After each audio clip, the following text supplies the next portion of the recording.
வாழ்க வளமுடன்.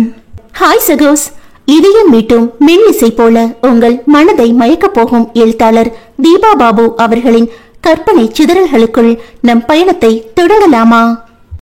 அத்தியாயம் 15. திருமணம் முடிந்து ஒரு வாரம் கடந்திருக்க பிரியஞ்சலியிடம் பெரிய மாற்றம் இல்லை. இன்னமும் நன்மாறனை கணவன் என்ற இடத்தில் வைத்து உரிமையாக நெருங்கி பேசி பழக வராமல் வாத்தியாராகவே மனதில் பதிந்திருந்தவனை விட்டு ஒதுங்கித்தான் இருந்தாள். காலையில் கணவனும் மாமியாரும் வேலைக்கு கிளம்புவதற்கு பூங்கோதையுடன் இணைந்து வீட்டு வேலைகளில் பங்கு கொள்பவள். அவர்கள் கிளம்பியதும் மாமனாருடன் சிறிது பேசி வைத்திருப்பாள். பின் அவளது தனிப்பட்ட வேலைகளுக்கு என நேரத்தை ஒதுக்கிக் கொள்பவளுக்கு அதனுடனேயே பகல் பொழுது இனிமையாக கழிந்திருக்கும். அந்த ஞாயிறு மாலை ஆதினி தன் கணவன் பிள்ளைகளுடன் வீடு வந்திருக்க அவர்களிடம் புன்னகை முகமாக வரவேற்றாள் பிரியா. என்னம்மா, அப்பாக்கு நல்ல கம்பெனி கொடுக்கற போல இருக்கு. ரிட்டையர்மெண்ட்டுக்கு அப்புறம் வீட்டுல தனியா இருக்க சலிச்சிட்டு இருந்தவரு இப்ப உன்னோட சேர்ந்து தோட்டத்துல காய்கறி செடி வைக்கிறது, ஈவினிங் ஹெல்த்தி ஸ்நாக்ஸ் பிளான் பண்றதுன்னு பொழுது பிஸியா போகுதுன்னு போன்ல ஒரே ஆர்ப்பாட்டமா பேசுறாரு. சிரிப்புடன் கேட்கும் நாத்தனாரிடம் தன் வழக்கமான சங்கடத்துடன் கூடிய மௌன புன்னகையை பெண் பதிலாக தர, அப்பா நீ இன்னும் இப்படியே தான் இருக்கியா என அலுப்புடன் தலையசைத்தபடி சென்று சோஃபாவில் அமர்ந்தாள் அவள். பிரியாமா, நீ அன்னைக்கு செஞ்சியே அந்த குதிரைவாளி முறுக்கு, அதை எடுத்துட்டு வந்து பிள்ளைங்களுக்கு கொடு. செலியன் கூறவும் அவள் தலையசைத்து நகர, என்னது குதிரைவாளில முறுக்கு செஞ்சாளா என ஆச்சரியமாக வினவினாள் ஆதினி. ஆமா, சாப்பிட்டு பாரு, நல்லதான் இருக்கு. கோதை கூறும் பொழுதே சிறு சிறு தட்டுகளில் முறுக்குகளை வைத்து அவர்களிடம் எடுத்து வந்து தந்தாள் நாயகி. அதில் ஒன்றை சுவைத்த விக்னேஷ், ஹேய் ரியலி ஃபேண்டாஸ்டிக்மா, நல்லா மொறு மொறுன்னு அருமையா இருக்கே என அவளை பாராட்டினான். தேங்க்ஸ் அண்ணா என முறுவளித்தவளிடம் ஆதினியும் தன் பங்கிற்கு, டேஸ்டும் ரொம்ப நல்லா இருக்கு, எப்படி செஞ்ச என விவரம் கேட்டுக்கொண்டாள். பிரியா, மாறனை கூட்டிட்டு வா. அத்த என்றவள் தங்கள் அறைக்கு செல்ல அவன் விடைத்தாள் திருத்தும் பணியில் ஈடுபட்டிருந்தான். அன்னி பசங்க எல்லாம் வந்திருக்காங்க. தன் வேலையில் தீவிரமாக மூழ்கி இருந்தவன் இவள் முன்னறிவிப்பின்றி பட்டென்று விஷயத்தை சொன்னதில் புரியாமல் நெற்றியை சுருக்கி, என்ன என புருவங்களை சுளித்தான். இல்ல என மீண்டும் விவரத்தை சொல்ல, வர என்று முடித்துக்கொண்டு தன் வேலையை தொடர்ந்தான். சில நொடிகள் அவனை நின்று பார்த்தவள் பின் கீழே இறங்கி சென்று விட்டாள். இரவு உணவுக்கான வேலையை அவள் கையில் எடுக்க கோதையை அங்கேயே நிறுத்தி வைத்தாள் ஆதினி. நீங்க இருங்க, நாங்க 2 பேரும் செய்யறோம்.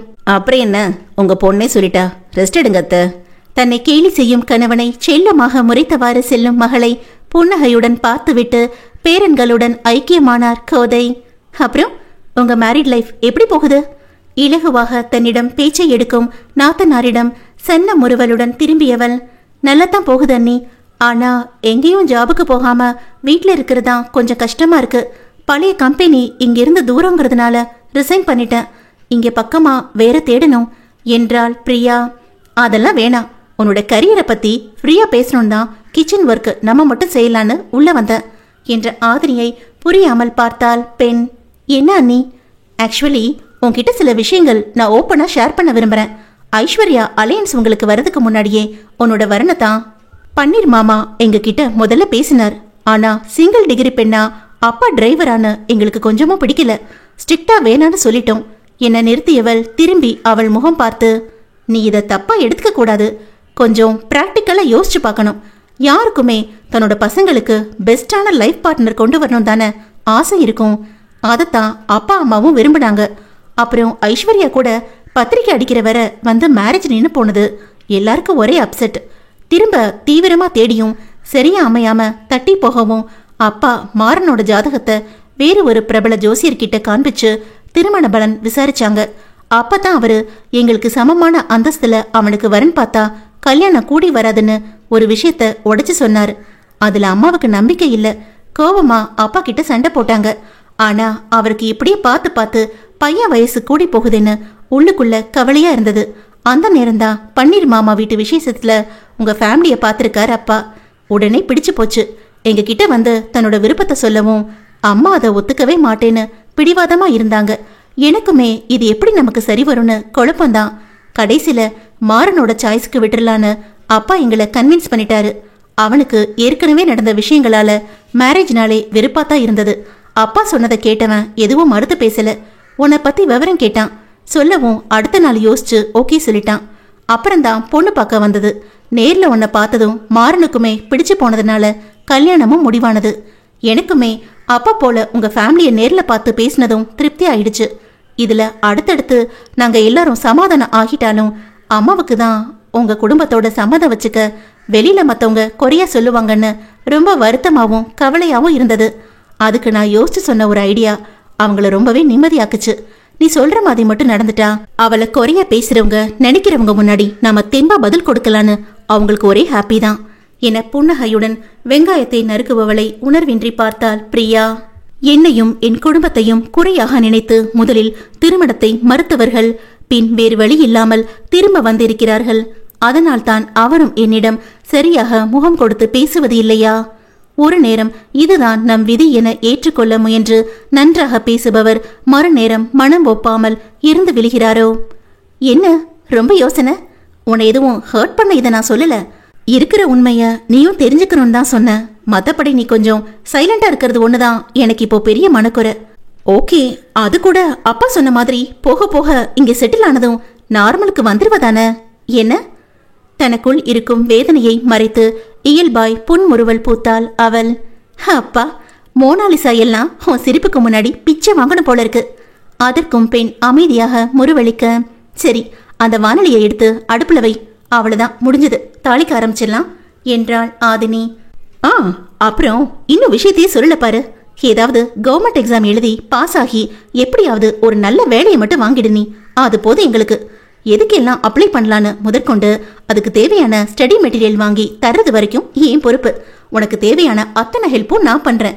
சின்சியரா உட்காந்து படிக்க வேண்டியது மட்டும்தான் உன்னோட வேலை. பகல் எல்லாம் நிறைய ஃப்ரீ டைம் இருக்கே. என்ன ஓகேவா? ரொம்ப கஷ்டப்பட்டு யூபிஎஸ்சி அளவுக்கு இறங்கி உன்னை படிக்க சொல்லல. நம்ம டிஎன்பிஎஸ்சி, பேங்கிங், ரயில்வேஸ் எக்ஸாம் மாதிரி ஏதோ ஒரு கிளரிக்கல் ஜாப் போதும் என்று பேசியவளின் கைகள் தன் போக்கில் வேலையிலும் ஈடுபட்டிருந்தது. பிரியா மௌனமாக நிற்க, இந்த தேங்காவை அப்படியே மிக்சியில போட்டுக்கொடு என்றதும் அவள் அச்செயலில் இறங்கினாள். என்ன ஒண்ணுமே சொல்ல மாட்டேங்கிற என்று அவளை கூர்மையாக பார்த்தாள் ஆதினி. ஓகேதான் அண்ணி, எக்ஸாம்க்கு ப்ரிப்பேர் ஆகன மெல்லிய குரலில் கூறி கண்கள் கலங்கி விடாமல் இருக்க பிரம்ம பிரயத்தனம் செய்தவாறு தலை குனிந்து வேலையில் ஈடுபட்டாள் பெண். இவர்களின் கௌரவத்திற்கு முன் நான் இப்படி இருப்பது பெரும் இழுக்காக தெரிகிறது போலிருக்கிறது. என்னுடைய தகுதியை நான் வளர்த்து கொண்டால்தான் இவர்களால் என்னை முழுமையாக மனதார ஏற்றுக்கொள்ள முடியும். நாத்தனாரின் விளக்கத்தால் பட்டென்று முகத்தில் அரைந்த நிதர்சனத்தை உடனே ஜீரணிக்க இயலாது தடுமாறி போனாள் அவள். ஓகே, நான் மாவு பசைறேன், நீ அடுப்பு மட்டும் அப்பப்போ ஒரு பார்வை பார்த்துக்கோ. சரி அண்ணி. இரவு இவள் அறைக்கு செல்ல மாறன் யாருடனோ பேசி உரையாடியிருந்தான். சற்று முன் ஆதினி மனதை திறந்தது. அன்று மாமியார் பேசியது, கணவன் தன்னை விட்டு ஒதுங்கி இருப்பது என ஒவ்வொன்றும் பெண்ணிற்குள் மன உளைச்சலை உண்டாக்கியது. உள்ளே வந்ததில் இருந்து அசையாமல் ஏதோ யோசனையில் சிலையாக நின்றவளை சில நொடிகள் விடாமல் பார்த்து நெற்றியை சுருக்கியவன், என்னாச்சு, எதுக்கு அப்படி நிக்கிற என்று அழைப்பை துண்டித்தபடி விசாரித்தான். இல்ல ஒண்ணு இல்ல என்று வழக்கம் போல தன் கூட்டுக்குள் ஒடுங்கியவளாய் அவசரமாய் குளியலறையில் புகுந்து கொண்டாள் பிரியா. அவளின் செயலில் பற்களை கடித்தவன், இரிட்டேட்டிங் இடியட் என்று முணங்கியபடி சென்று கட்டிலில் அமர்ந்தான்.